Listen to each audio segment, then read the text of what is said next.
Hebreus capítulo 12, versículo de 1 a 3, geralmente as minhas pregações ficam em torno de um parágrafo, então vai dar sempre 3, no máximo 4 versículos. No domingo passado eu escutei uma expressão do pastor André dizendo que não ia inovar nada. Isso é um grande perigo. Quando eu olho para o texto, eu também não quero inovar nada, apesar daquele peso que a gente tem para transmitir a palavra de Deus. Já é um peso natural, porque eu já prego há mais de 30 anos, pastoreei a igreja de todos os tamanhos, e quando a gente vai pregar, a gente ainda tem aquelas emoções grandes. Mas a nossa intenção nunca será inovar, mas apenas olhar para o texto e ver as impressões que aquele texto tem nos causado e o que o Espírito Santo de Deus tem falado nas nossas vidas, e nós compartilhamos com a igreja. Essa é a nossa intenção, né? Alguns pesos também, às vezes, vem do público, né, colocando sobre as nossas vidas, mas a gente vai aliviando os pesos, porque tudo é graça e sobre a graça do Senhor Jesus, e nós louvamos a Deus por isso. Hebreus, o texto já está no telão, é o mesmo texto que eu tenho aqui, na mesma versão, NVI. Eu vou deixar a minha Bíblia de lado e vou ler lá na tela. Agora sim, beleza. Romanos 8:37, Hebreus capítulo 12, versículo 1 até o 3. Obrigado. Portanto, também nós, uma vez que estamos rodeados por tão grandes nuvens de testemunha, livrando-nos de tudo o que nos atrapalha e do pecado que nos envolve, e corramos com perseverança a corrida proposta para nós. 2. Tendo os olhos fitos em Jesus, autor e consumador da nossa fé, ele, pela alegria que lhe fora proposta, suportou a cruz, ao desprezar a vergonha, e assentou-se à direita do trono de Deus. 3. Pense bem naquele que suportou tal oposição dos pecadores contra si mesmo, para que vocês não se cansem e nem desanimem. Amém. O tema já apareceu da minha mensagem. Nós queremos falar sobre os incentivos à nossa fé na corrida da vida cristã, né? No nós vivenciarmos a nossa fé cristã. O apóstolo Paulo vai falar que isso é uma corrida, né? Desculpa, não é o apóstolo Paulo, porque Hebreus não tem... não conhecemos o escritor de Hebreus. O escritor de Hebreus diz que faz essa alusão a uma corrida ou a carreira, né? Lembrando aí de uma carreira dos executivos, de outras coisas. E é a nossa carreira cristã, a nossa vida cristã. E eu faço as palavras iniciais provocando no seguinte sentido: a pena e o tinteiro do escritor de Hebreus, pingando as suas últimas gotas de tinta no capítulo 12, é o penúltimo capítulo, né? Esse capítulo 12 parece uma maestria que esse escritor desconhecido, lá nos anos 64, 68, começa a tecer essa carta tão linda, e ela é majestosa, né? Ele escreve com... uma pessoa que entende de literatura. Quem percebe, a gente percebe isso, né, que ele é acostumado a ler literatura e observar, a gente percebe isso na carta de Hebreus. E ele vai, quando ele chega no capítulo 13, ele está preparando para fazer a conclusão, né, essa transição para a conclusão. Por isso que eu coloquei que ele está gastando ali as últimas tintas, né, da sua pena. E ele escreve o seguinte, né: não é ele, através da sua pena, não está registrando sobre pessoas especial, excepcional, não registra a fama de sacerdotes, levitas, cantores, apóstolos, pastores, reverendos, bispos, papas ou líderes religiosos. Não registra sobre celebridades espirituais. não registra também sobre um mundo mágico, não registra uma ilha da fantasia ou de um mundo encantado. O escritor gasta suas últimas gotas de tinta, registrando a vida como ela é. Fala das testemunhas que estão à nossa volta e foram torturados, mortos por causa de sua fé. Fala das nossas lutas terrenas. Fala daqueles que são zombados por causa da sua fé. Fala daqueles que estão presos por causa da sua fé. Fala daqueles que são condenados à morte por causa da sua fé. Fala do poder do legado da fé em Cristo. Fala da perseverança em Cristo. Fala dos incentivos que os heróis da fé deixaram conosco para a corrida da vida cristã. E o primeiro incentivo registrado pela sua pena é sobre uma grande nuvem de testemunhas que estão ao nosso redor, que estão nos cercando. E quem é essa grande multidão de testemunhas?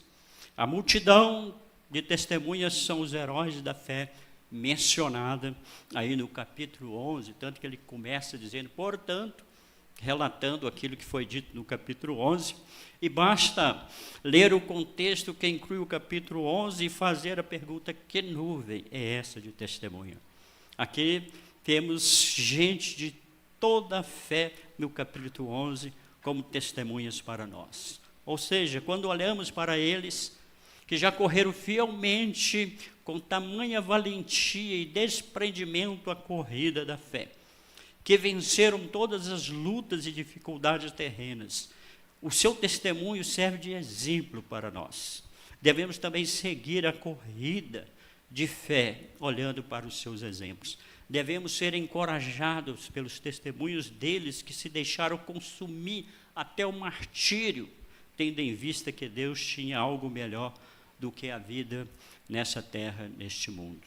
E alguns destaques do capítulo 12, por exemplo, no versículo 1, nos incentiva a não desistir diante das tribulações, do sofrimento, da dor e das decepções que enfrentamos.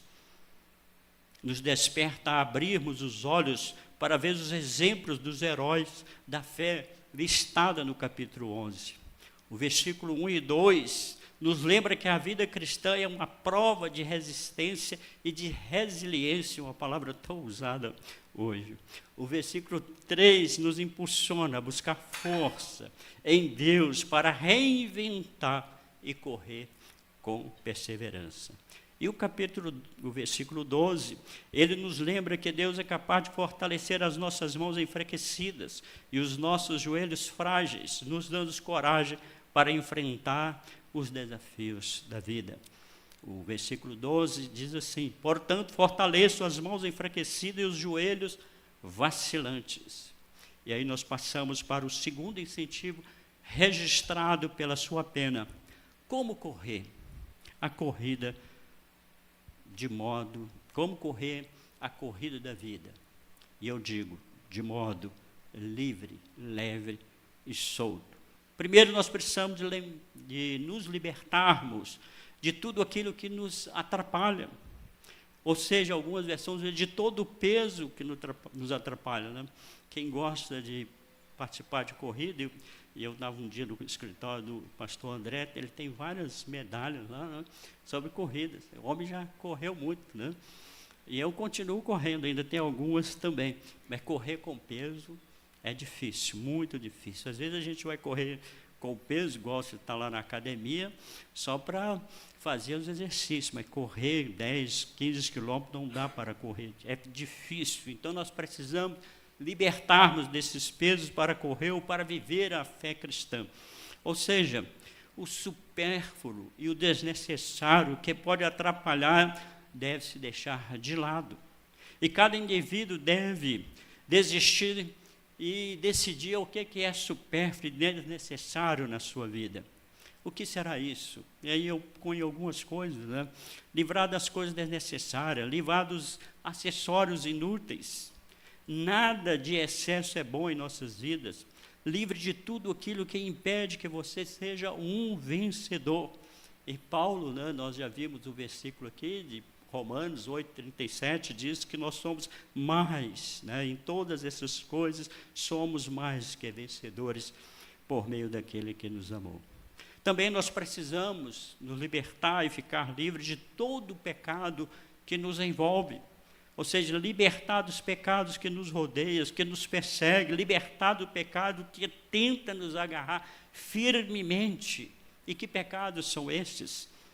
É o pecado. Esse pecado, eu digo que é um parasita hospedado no coração do ser humano. É o pecado da incredulidade, da desobediência, da autossuficiência. O pecado de ser uma pessoa obstinada, arrogante, prepotente. São todos esses pecados que destroem a nossa fé.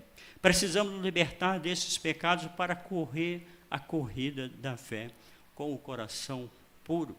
Ou seja, nós precisamos viver a vida cristã com o coração puro, livrando de tudo aquilo que nos atrapalha, de todos os pecados que estão tentando influenciar e agarrar as nossas vidas. E precisamos correr, é o melhor. Precisamos correr, lembrando os exemplos dos heróis da fé. Capítulo 11 de Hebreus, o versículo de 1 a 38, descreve a lista dos heróis da fé, começando com Abel. Ele diz: Abel, pela fé, apresentou um sacrifício melhor do que de Caim. Enoque, por meio de um ato de fé, agradou a Deus e escapou da morte, porque Deus o tomou para si. Noé, pela fé, construiu um grande barco em uma terra completamente seca. Abraão, pela fé, disse sim ao chamado de Deus para sair da sua terra. Sara, uma mulher estéril e idosa, pela fé, conseguiu-se engravidar. Isaque, pelo ato de fé, vislumbrou o mundo enquanto abençoava Jacó e Esaú. Jacó, pela fé, no leito de morte, abençoou os filhos de José de maneira invertida. José, por um ato de fé, na hora da morte, profetizou o êxito de Israel e deixou instruções quanto ao seu próprio sepultamento. Moisés, já adulto pela fé, recusou os privilégios da casa real de Faraó. Raabe, por um ato de fé, acolheu os espiões e escapou da destruição. Estes são os nossos heróis de fé, valentes do sofrimento, da dor, da tortura e das lutas. Heróis da fé, de uma esperança viva. Não, irmãos, os nossos heróis não morreram de overdose, como diz aí uma música da MPB. Eles morreram torturados, queimados, cortados ao meio e sacrificados. Os nossos heróis são mártires e santos que morreram pela fé. E o mais necessário, precisamos correr, é o que eu mais gosto, com os olhos fitos em Jesus. Olhe para Jesus, que começou e terminou a corrida que estamos participando. Olhe para Jesus, observe como ele fez. Jesus nunca perdeu o alvo de vista. Jesus suportou a cruz, Jesus enfrentou tamanha oposição, Jesus foi desprezado, foi humilhado. Olhe e pense no sofrimento dele. Olhe como ele suportou com paciência o ódio dos pecadores. Olhe para Jesus, não desanime e nem desistam, nunca desistam. Olhe na luta contra o pecado, nós ainda não tivemos, de combater até a morte. Olhe como Deus o exaltou, de tal modo que ele está sentado à direita do trono de Deus. Olhe para Jesus, autor e consumador da nossa fé. Corre a corrida da vida, livre, leve e solto. Talvez você pelo menos guarde essa frase desta mensagem. Corre a corrida da vida. Ou seja, viva a sua vida cristã, livre, leve e solto. E eu quero terminar essa mensagem olhando para o texto e fazendo a seguinte pergunta: o que aprendemos com esse texto? Primeira coisa que nós, nos momentos de luta, de dificuldade nas nossas vidas, passando por enfermidades, dores, sofrimentos, todos nós passamos. De repente, uma pessoa perde o seu emprego, e perder, às vezes, o emprego já lá nos 40, 50 anos, é coisa difícil, né? Ou quando a pessoa está com 25, 30 anos de carreira, mais difícil começar tudo de novo. E aí nós enfrentamos, né? Enfrentamos essas lutas, essas dificuldades. É nesse momento que nós precisamos, né, de um alvo, aonde eu vou estar com a minha esperança, aonde eu vou colocar o meu alvo. Primeira coisa, olhe para os heróis da fé. Suas histórias de vida nos levam a louvar e agradecer a Deus. Seus exemplos fortalecem a nossa fé na misericórdia de Deus por nós. Com a ajuda de Deus, podemos imitar a fé e as virtudes destes heróis da fé. E por último, aprendemos com Jesus, mas nós precisamos olhar para Jesus, principalmente momentos difíceis da sua vida. Perdeu o alvo, não perca, o seu alvo é Jesus. Olhe para Jesus. Ser perseverante na nossa corrida da vida com os olhos fitos em Jesus. Todas as vezes que eu participei de uma maratona, eu nunca participei de uma maratona de 42 quilômetros, mas até meia, 20, 21 quilômetros, e a de 21 foi uma das mais difíceis para mim. E eu lembrava disso aqui. Meus olhos estão em Jesus, fitos em Jesus. O meu alvo não era a chegada, né, debaixo daquela chegada que a gente passa ali, tem uma cordinha e tudo mais ali, não é ali naquele palanque de chegada, nem sei como chama aquilo ali, não é ali. O meu alvo está, né, fito com os olhos em Jesus. Eu corria com os olhos fitos em Jesus, subi morros com os olhos fitos em Jesus, corri a todas as minhas maratonas e todas as minhas São Silvestre, que eu já estou na 5ª São Silvestre, subindo aquela avenida Brigadeiro lá, olhando para Jesus. Se eu não olho, eu não subo aquilo de forma alguma, aquilo é terrível, eu tenho que olhar para Jesus. Dificuldades pequenas no nosso lazer, né? Porque nós temos dificuldades maiores. Se todas as nossas dificuldades fossem subir uma ladeira daquela, seria bom demais, mas não é. Nós temos dificuldades maiores. Nós precisamos ser perseverantes, olhar para Jesus. Olhando para Jesus, nada pode nos subjugar, nem as nossas lutas, dificuldades, nem o medo, nem a dor, nem o sofrimento pode tirar a nossa fé e a nossa esperança. E termino com essa frase: que Deus nos dê sabedoria para construirmos um legado de fé, para deixarmos para a nossa família, para a nossa igreja, nossos amigos e para a próxima geração. Que Deus possa estar nos abençoando. Vamos ficar de pé, vamos orar. Se assume ou louvor? Ok.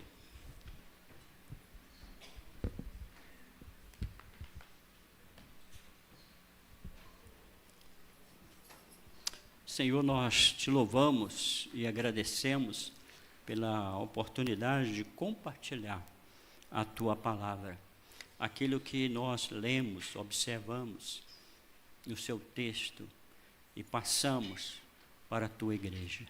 E que nós possamos ser sempre fiel na transmissão, na pregação do teu evangelho, não só de palavras, mas também de exemplo da nossa vida, da nossa própria fé, da nossa experiência de fé caminhando com o Senhor. Que tu possa nos dar sempre esse poder do teu Santo Espírito para pregar e viver a tua palavra. Não é fácil, às vezes dói, mas o doer faz parte da vida cristã. Que tu possa estar nos abençoando de tal maneira que nós possamos impactar as pessoas que estão à nossa volta e influenciar vidas que estão à nossa volta com o nosso viver, com a nossa corrida da vida cristã, com a fé que tu coloca em nosso coração. Nós te louvamos, agradecido do nome do Senhor Jesus, e que Tu possa estar abençoando ricamente esta igreja, e que o amor de Deus, a comunhão com o Senhor Jesus Cristo e a consolação do Espírito Santo de Deus esteja sobre as nossas vidas, desde agora e para todos sempre. Amém.